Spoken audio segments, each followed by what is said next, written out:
Selamat datang di channel Pemuja Malam. Jangan lupa like, share, and subscribe ya. Terima kasih.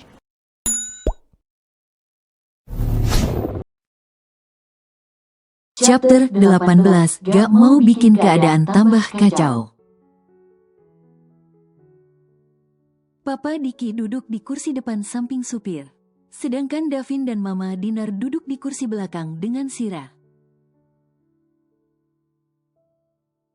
Lebih cepat lagi, Pak. Pinta Davin yang merasa mobil mereka melaju dengan sangat lambat padahal sebenarnya tidak begitu. Melihat kemacetan di depan sana membuat Davin keluar dari dalam mobil. Ma, titip Sira,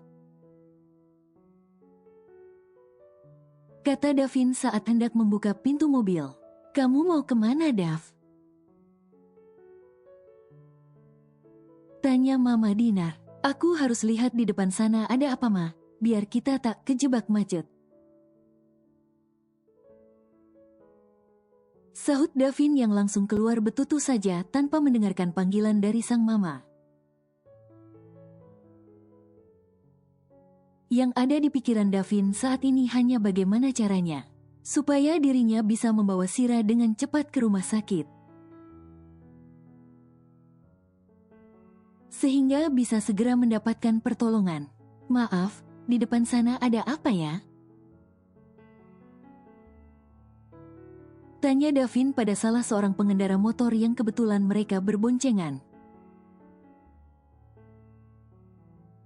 Oh itu, Pak, ada mobil yang mogok katanya dan sedang didorong ke pinggir.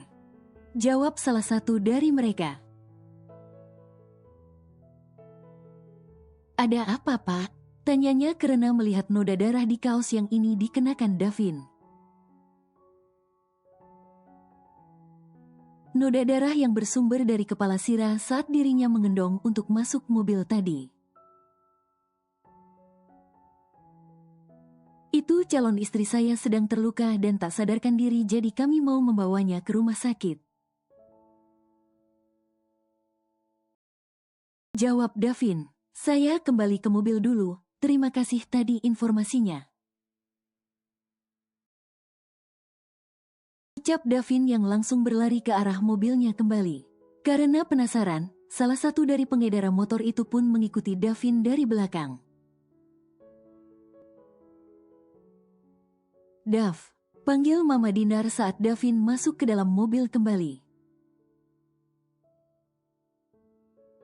Ada kendaraan mogok di depan sana, Ma. Jawab Davin dengan lesu. Davin menatap ke arah Sira, mengelus dengan perlahan pipi calon istrinya itu. Kamu harus bertahan, Ra, demi aku, demi ibu, demi hubungan kita. Ucap Davin dengan lirih setelah itu mengecup dengan lembut kening Sira. Tepat di sebelah luka yang ada pada wanita itu, Mama Dinar yang melihat betapa rapuhnya sang putra pun kembali lagi menangis dengan terseduh.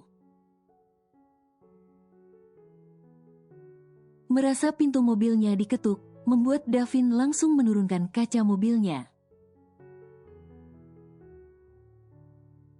Kamu, kata Davin. Saya cuma mau lihat keadaan calon istri Bapak, katanya. Setelah melihat bagaimana keadaan Sira, pemuda itu pun langsung mengatakan sesuatu pada Davin.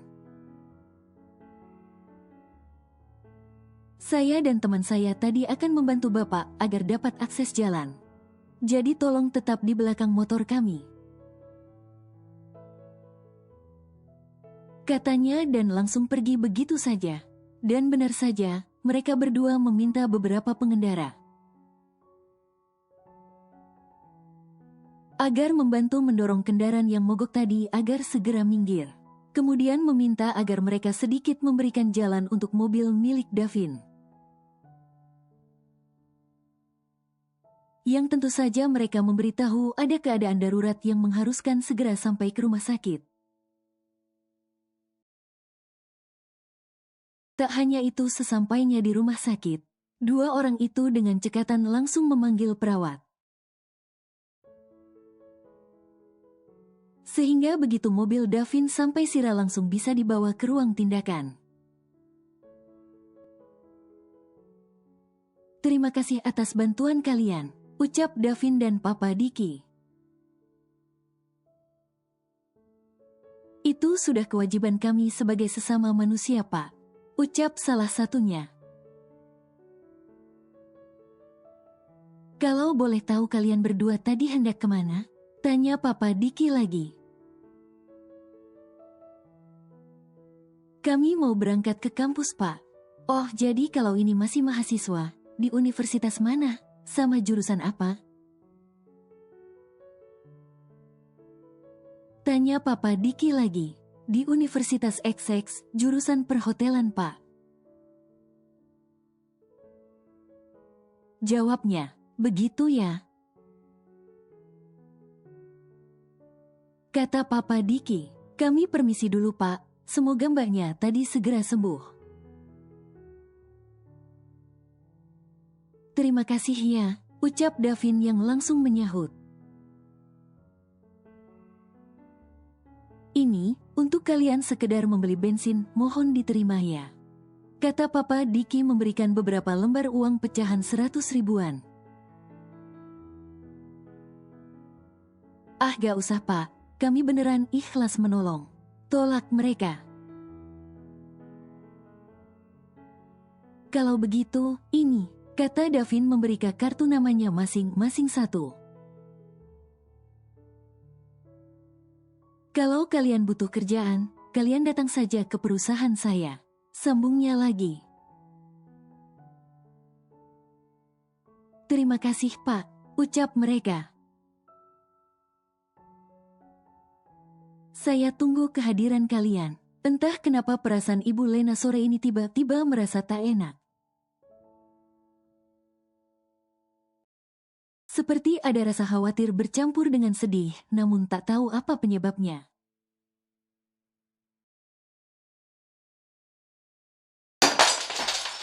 Saat Ibu Lena sedang ada di dapur hendak membuat minum, tiba-tiba terdengar seperti suara benda pecah dari arah ruang televisi. Apa itu? Gumam Ibu Lena yang kaget. Dengan terburu-buru dirinya langsung berjalan ke arah ruang televisi untuk mengecek apa yang sebenarnya terjadi. Astagfirullah, gumam Ibu Lena sambil membekap mulutnya menggunakan kedua telapak tangan. Dilihatnya sebuah figura besar yang berisi foto Sira sudah jatuh dan kacanya pun berserakan di lantai. Melihat itu membuat perasaannya semakin tidak tenang. Sira. Lirihnya dengan tiba-tiba. Semoga kamu baik-baik saja, nak. Gumamnya lagi. Namun sedetik kemudian Ibu Lena berusaha untuk positive thinking. Mana mungkin Sira kenapa-napa, sekarang kan lagi sama Davin dan keluarganya. Kata Ibu Lena lagi meyakinkan dirinya sendiri. Ibu Lena pun memilih kembali ke belakang untuk mengambil sapu dan serokan. Untuk membersihkan bekas kaca agar tak mengenai kaki. Setelah selesai, Ibu Lena memutuskan untuk kembali ke dapur dan melanjutkan membuat minum. Dia ingin menikmati sejenak minum teh hangat. Sebelum memulai untuk membuat makan malam juga menyiapkan bahan untuk dagangannya esok. Tak berapa lama setelah Bu Lena duduk, dia mendengar ada yang mengetuk pintu rumahnya. Sehingga memaksa dirinya untuk berdiri kembali. Iya, sebentar. Sahut Ibu Lena sambil berjalan menuju ke arah pintu. Assalamualaikum. Waalaikumsalam, sahut Ibu Lena. Ini nak, kata Ibu Lena sambil mengingat-ingat sosok yang kini berdiri di depannya, seperti tidak asing begitu. Riko Bu, saya sahabat sekaligus asisten dari Tuan Davin. Sahut Riko yang seolah tahu apa yang dipikirkan wanita paruh baya di depannya itu. Ah iya ibu baru ingat, kata Ibu Lena. Ada apa ya nak? Tanyanya. Begini Bu, saya diminta oleh Tuan Davin untuk menjemput ibu. Jawab Riko. Menjemput, memangnya mau kemana nak? Tanya Ibu Lena lagi. Itu Bu, yang penting ibu ikut saja dulu. Petik satu. Jawab Riko yang bingung ingin mengatakan apa. Dia belum siap untuk menghadapi bagaimana reaksi Ibu Lena jika tahu putrinya saat ini sedang terbaring di rumah sakit. Kalau gitu kamu masuk aja dulu, ibu mau bersih-bersih sebentar, kata Ibu Lena yang dituruti oleh Riko. Gak lama, cuma cukup kurang lebih 20 menit Ibu Lena sudah siap dan berdiri di hadapan Riko dengan membawa tas jinjing miliknya. Riko dan Bu Lena pun segera bergegas masuk ke dalam mobil dan langsung melaju begitu saja. Sama sekali tak ada pembicaraan di antara mereka berdua dan itu sangat membuat Riko bisa sedikit lebih tenang. Loh nak, ini kok kita ke rumah sakit? Tanya Ibu Lena saat mobil yang dikendarai oleh Riko mulai belok ke halaman rumah sakit. Sebenarnya ada apa nak Riko? Siapa yang sakit? Kata Ibu Lena yang memberondong Riko dengan pertanyaannya. Kita masuk dulu ya Bu, sahut Riko. Sepanjang lorong koridor rumah sakit perasaan Ibu Lena semakin tak karuan. Berbagai pertanyaan langsung saja menyeruak dalam pikirannya saat ini. Bingung, takut, khawatir bercampur menjadi satu hingga menghadirkan sebuah rasa yang tak jelas. Davin, lirih Ibu Lena saat pandangan matanya menatap sosok pria yang akan menjadi calon menantunya. Sedang berjalan mondar-mandir di depan sebuah pintu dan apa itu? Kenapa baju yang dipakai pria itu ada noda darahnya? Terkena darah siapa? Pertanyaan-pertanyaan itu langsung muncul saat melihat sosok Davin di depan sana yang terlihat sangat kacau. Mendengar namanya dipanggil langsung membuat Davin menoleh. Davin pun langsung berlari dan berlutut di hadapan Ibu Lena. Bu, maafkan aku, ucap Davin dengan berlutut dan kepala yang tertunduk. Davin, ada apa nak? Di mana Sira? Tanya Ibu Lena dengan menunduk melihat Davin. Ayo berdiri nak, jangan seperti ini, kata Ibu Lena lagi yang kali ini sudah memegang kedua bahu Davin agar pria itu segera berdiri. Maafkan aku Bu, maaf yang tak bisa menjaga Sira. Lirih Davin dengan air mata yang sudah mengalir di pipinya. Bahkan Mama Dinar pun sampai dirangkul bahunya oleh sang suami karena kembali terisak. Maksudnya apa? Tanya Ibu Lena lagi. Sira ada di dalam Bu, sedang ditangani oleh dokter. Jawab Davin masih dengan suara yang lirih. Apa? Kata Ibu Lena yang terlihat syok sampai terhuyung ke belakang. Tubuhnya langsung lemas seketika dan untung saja langsung ditangkap oleh Riko. yang masih berdiri tak jauh darinya. Kalau tidak, mungkin Ibu Lena sudah terjatuh ke lantai. Tubuh Ibu Lena kemudian dipapah Riko dan didudukkannya di salah satu kursi tunggu yang ada di sana. "Mbah, bagaimana keadaannya?" tanya Ibu Lena dengan suara yang bergetar karena tangisan. "Dokter masih menanganinya, Bu," jawab Davin. "Sebenarnya apa yang terjadi dengan putri Ibu Dav?" tanya Ibu Lena dengan menatap ke arah Davin. "Aku juga gak tahu apa yang terjadi, Bu," jawab Davin. Sira ditemukan sudah tak sadarkan diri di bawah tangga dengan kepala yang terluka.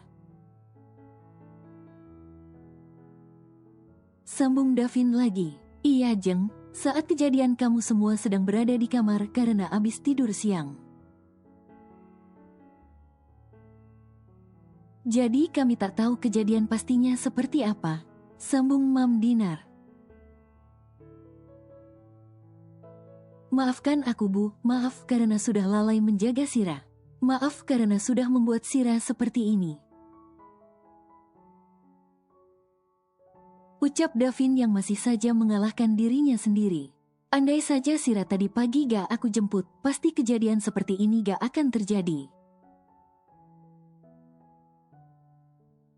Lanjutnya, "Ini bukan salah kamu, Dav. Ini semua adalah takdir untuk Sira," kata Ibu Lena dengan bijak. "Semua tak akan terjadi bila tanpa kehendaknya, jadi jangan salahkan dirimu sendiri." Sambungnya, "Kita doakan saja supaya Sira tidak kenapa-napa." Imbuhnya lagi. Terpukul, jelas Ibu Lena sangat terpukul, tapi dirinya tak bisa menyalahkan siapapun saat ini. Seorang dokter keluar dari ruangan yang membuat semua orang yang ada di sana langsung menghampirinya. "Dok, bagaimana keadaan calon istri saya?" tanya Davin dengan tak sabaran. Luka di kening pasien tak perlu dijahit, namun pasien kehilangan banyak darah. "Jadi kami sudah memberikan transfusi," jawab dokter. "Tapi nanti jika pasien sudah sadar, kami akan melakukan ronsen serta CT scan untuk memastikan semuanya baik-baik saja." Sambungannya lagi. "Dok, apa kamu sudah bisa menemuinya?" tanya Davin lagi. "Pasien akan segera dipindahkan ke ruang rawat. Nanti keluarga bisa menemuinya di sana. Jadi silakan untuk mengurus administrasinya," jawab dokter. "Ada yang ingin ditanyakan lagi, Tuan?" tanyanya. "Tidak, Dok, terima kasih," ucap Davin. "Kalau begitu saya permisi," pamitnya. Setidaknya perkataan sang dokter sudah membuat semua yang ada di sana cukup lega. Semua orang merasa begitu sedih melihat keadaan Sira saat ini. Kepala yang harus diperban dengan selang infus juga selang darah menancap di tangannya. Sejak masuk, Davin sama sekali tak beranjak dari duduknya dan terus menggenggam tangan Sira. Tatapan matanya pun terus tertuju pada wajah Ayu yang saat ini terlihat lebih pucat. "Makan dulu, Dav," kata Mama Dinar dengan tangan yang memegang salah satu pundak Davin. Hari memang sudah berganti malam dan waktu makan malam pun juga sudah sedikit terlewat. "Nanti, Ma," lirih Davin yang sama sekali tak mengalihkan tatapannya. Makan sedikit Dav, kamu gak bisa kayak gini. Bujuk Mama Dinar yang tak ingin putranya itu ikut jatuh sakit. Gimana Davin bisa makan Ma? Sementara Sira bahkan belum sadarkan diri sampai saat ini. Lirihnya dengan air mata yang sudah menggenang di sudut mata. Nak, makan dulu ya, kamu butuh makan biar bisa jaga Sira. Kali ini Ibu Lena pun angkat bicara. Dia tahu bagaimana sedihnya pria itu saat ini. Sira pasti nanti bakal marah kalau lihat kamu gak makan kayak gini. Imbuhnya lagi. Mama suapi ya, sedikit saja. Bujuk Mama Dinar lagi yang mau tak mau Davin pun membuka mulutnya. Saat sendok yang sudah penuh berisi makanan berhenti tepat di depan mulutnya. Walaupun rasanya makanan tersebut seakan sulit tetelan, seperti nyangkut di tenggorokannya. Walaupun tak banyak tapi setidaknya ada beberapa suap nasi yang masuk ke dalam perut Davin. Dan itu cukup membuat Mama Dinar sedikit lega. Mama sama Papa pulang aja, biar Davin yang jaga Sira di sini. Kata Davin, ibu juga pulang saja. Sambungnya lagi, Huf, baiklah Mama dan Papa akan pulang. Kata Mama Dinar karena dirinya dan sang suami juga butuh untuk membersihkan tubuh serta beristirahat. Ibu mau di sini, ibu gak mau pulang. Kata Ibu Lena menolak apa yang dikatakan Davin. Ko, kamu juga harus pulang, besok kerjakan. Kata Papa Diki pada asisten Davin yang sedari tadi masih setia di sana. Ko, panggil Davin sebelum Riko menyahut kata-kata Papa Diki. Iya Tuan Muda, sahut Riko. Davin beranjak dari duduknya dan berjalan begitu saja melewati Riko. Sang asisten yang paham pun segera berjalan mengikuti Davin yang ternyata keluar dari ruang rawat. Ko, aku minta sama kamu untuk menyalin file yang nanti akan aku kirimkan padamu. Dan selama aku menunggu Sira di sini, tolong handle perusahaan bersama dengan Tias. Kata Riko, baik Tuan Muda. Sahut Riko, satu lagi, tolong hubungi pengacara kita untuk menemuiku besok di sini. Kata Davin yang langsung masuk kembali karena tak ingin berlama-lama meninggalkan pujaan hatinya. Davin sudah mempunyai firasat kalau semua yang terjadi pada Sira bukanlah murni kecelakaan. Atau kecerobohan Sira, pasti ada sesuatu yang terjadi. Saat Davin baru saja terlelap, Sira justru mulai menggerakkan kelopak matanya walau secara perlahan. Begitu mata sudah terbuka secara sempurna, Sira pun mulai melihat sekeliling hingga tatapan matanya tertuju pada seorang pria. Yang kepalanya diletakkan di samping tangannya yang digenggam. Perasaannya terasa menghangat kala melihat Davin ada di sana. Tapi ada juga perasaan merasa bersalah karena harus membuat pria itu tidur dengan posisi yang pastinya tidak nyaman. Sira yang berniat menarik tangannya untuk mengelus kepala Davin, malah tak sengaja membuat pria itu terbangun. Davin sedikit melenguh dan kemudian perlahan tapi pasti mulai membuka kedua matanya. Sayang, Lirih Davin saat matanya melihat ke arah Sira yang ternyata juga menatap dirinya. "Maaf," ucap Sira. "Maaf, kenapa malah minta maaf, Hem?" tanya Davin dengan tangan yang sudah terulur mengelus pipi Sira. "Maaf, karena kamu jadi harus tidur dengan tidak nyaman dan maaf aku pasti sudah ngerepotin kamu," sahut Sira. "Ngerepotin?" "Beo Davin, lebih tepatnya kamu sudah buat aku khawatir, sport jantung sayang," katanya lagi dengan sungguh-sungguh. "Apa ada yang kamu rasakan? Sakit?" tanya Davin lagi. Sira pun menggelengkan kepalanya sebentar. "Cuma sedikit pusing," jawabnya kemudian. Davin menekan tombol untuk memanggil pihak medis agar menuju ke ruangan rawat Sira. Tadi dokter sudah berpesan untuk memberitahu jika Sira sudah sadarkan diri untuk melakukan pemeriksaan lebih lanjut.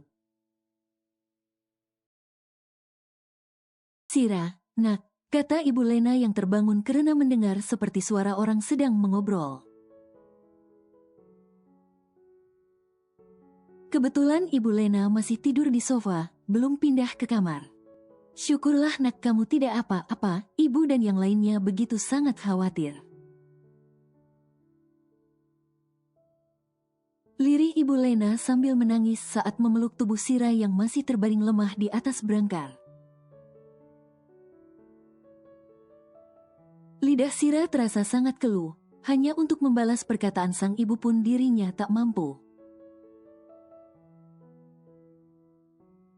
Melihat ibunya yang seperti ini, dia jadi membayangkan bagaimana jika kejadian yang dia alami ini hingga menyebabkan dirinya tak tertolong. Bagaimana ibunya akan tinggal dengan siapa nantinya dan betapa sedihnya beliau. Belum lagi dengan Davin, calon suaminya itu pasti juga tak akan kalah terpukul dan terluka. Tak berselang lama pintu ruang rawat terbuka dan menampilkan sosok dokter bersama perawat di belakangnya. Mereka meminta izin untuk memeriksa keadaan Sira pada Davin juga Ibu Lena. "Bagaimana, Dok?" tanya Davin dengan tidak sabaran begitu dokter selesai memeriksa. "Semuanya terlihat baik, tapi besok kita akan tetap melakukan ronsen untuk memastikan tak ada tukang yang retak. Juga akan melakukan CT scan untuk memastikan tak ada sesuatu di kepala Nona Sira akibat benturan ini," jawab sang dokter. "Saya permisi dulu." Pamitnya saat tak ada lagi pertanyaan yang terlontar untuk dirinya.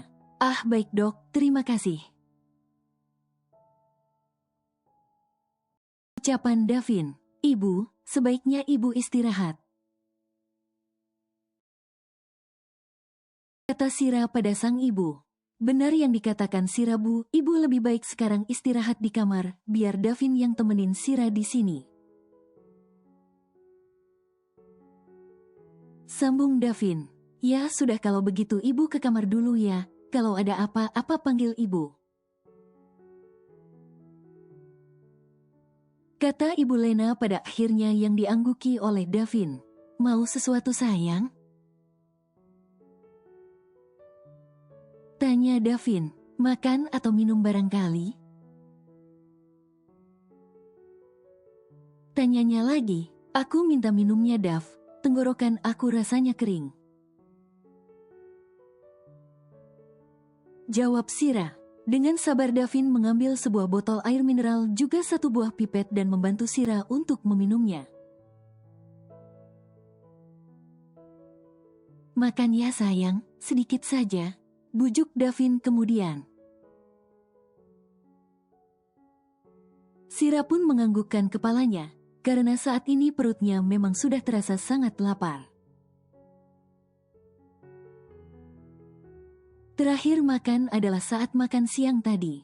Dengan telaten Davin pun menyiapkan makan untuk Sira dan menyuapkannya demi sesuap dengan sangat telaten. Keesokan harinya Sira melakukan serangkaian tes untuk lebih mengetahui secara pasti kondisinya saat ini. Bahkan diam-diam dengan dibantu sang pengacara, Davin meminta bukti hasil visum Sira sebagai tambahan bukti. Sayang, kenalin ini Ardi, pengacara aku, kata Davin memperkenalkan seseorang yang baru saja masuk ke dalam ruangan. Dahi Sira sedikit mengernyit saat Davin mengatakan kata pengacara. Selamat siang Nona Sira. Selamat siang Pak, apa boleh kita berbicara tidak terlalu formal? Tanya Ardi yang dilayangkan pada Sira, tapi justru tatapan matanya melihat ke arah Davin. Ah, tentu saja, sahut Sira. Kalau begitu panggil aku Ardi saja, jangan dengan menggunakan embel-embel Pak. Dan aku akan memanggilmu Sira, ujar Ardi yang diangguki oleh Sira. Aku itu salah satu sahabat dari calon suami kamu ini, sambungnya lagi dengan tangan yang sudah merangkul bahu Davin. Sayang, aku mau tanya, sebenarnya apa yang terjadi denganmu kemarin? Kenapa kamu bisa sampai seperti ini? Tanya Davin yang kini sudah beralih duduk di samping Sira. Ah itu, aku hanya kurang hati-hati saja sehingga aku terpeleset dan jatuh dari tangga. Jawab Sira yang sengaja berbohong. Ardi dan Davin sontak saja saling tatap begitu mendengar apa yang Sira katakan. Apa kamu lupa kalau kita memasang kamera di dekat sana?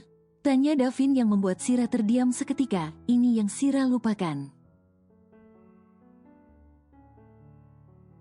Jadi sudah jelas niatnya yang tak ingin membuat keruh suasana akan sia-sia. Kenapa kamu bohong, Hem? Tanya Davin dengan sebelah tangan yang mengelus puncak kepala Sira. Aku cuma gak mau bikin keadaan tambah kacau.